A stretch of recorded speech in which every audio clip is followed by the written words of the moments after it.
It's official. 7:21. We are home.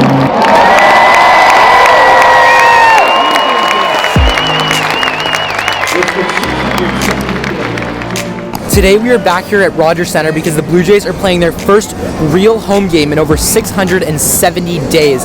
Tonight they start an 11-game homestand against the Kansas City Royals. We're going to go head inside, check out all the new COVID protocols, and see what you need to know before you come down here and watch the Toronto Blue Jays. Let's go.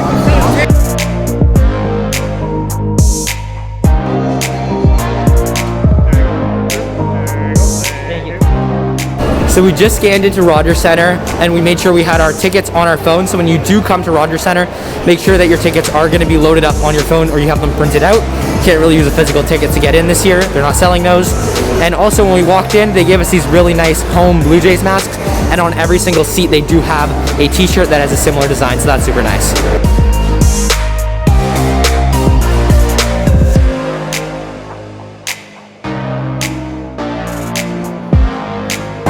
Something to keep in mind when you're actually buying your tickets is that if you buy a ticket in the outfield where I am right now, you'll be seated in groups of 4 or 2 with your group and you'll basically be social distanced out. So if you look at the video on screen right now, you'll see that all the seats with shirts are ones that are sold and everything else is just spaced and distanced out.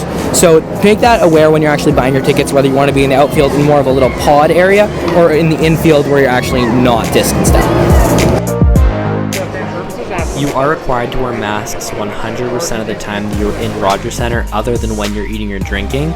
And from my experience, this wasn't enforced too well, but please, especially if you're in a non-social distance area and you do go to a game, make sure you follow this as much as possible just to keep everyone around you feeling comfortable.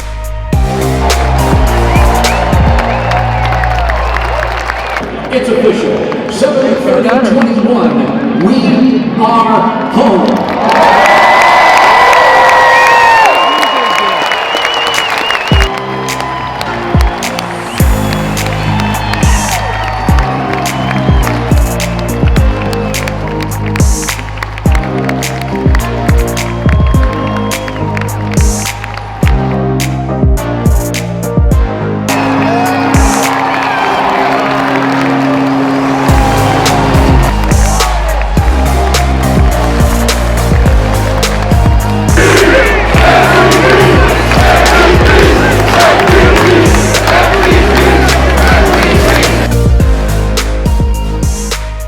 You may think, well, since there's such a limited capacity, there's going to be no lines for anything, it's going to be super chill. The capacity is 15,000, by the way. But a majority of those 15,000 are all in the same spot.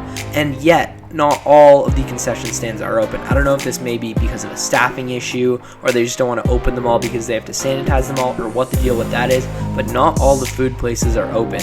So with that being that, I'm sure you can assume the places that are open have ridiculously insane lines. There is still a ton of people here, and lines for food were going from 30 to 45 minutes. If you just wanted a popcorn or a beer, the line might have been 10 to 15 minutes, but that's still you missing a whole inning.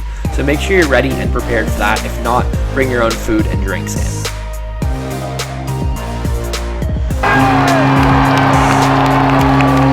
So if you have any intentions on buying merch here at the J Shop, make sure that you come right when you get in the gates, because look behind me.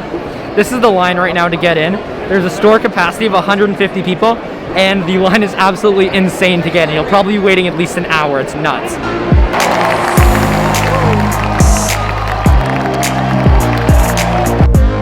Another very important thing to know is that Rogers Center will not be accepting any cash payments for basically anything, whether you are buying a $300 jersey from the J Shop or a $5 bag of popcorn. You must pay with a debit or credit card.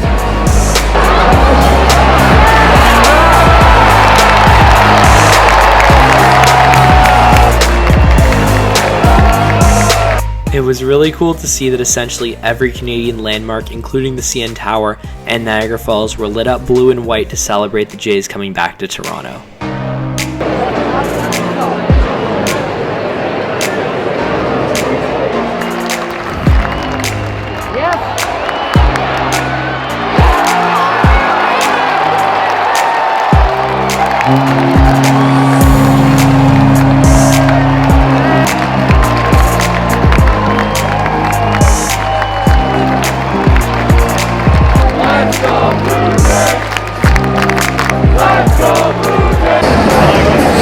The Blue Jays just won their first home game in 670 days, and it was an amazing game from the intros and the openers to the final barehanded catch to end it by Espinal to win.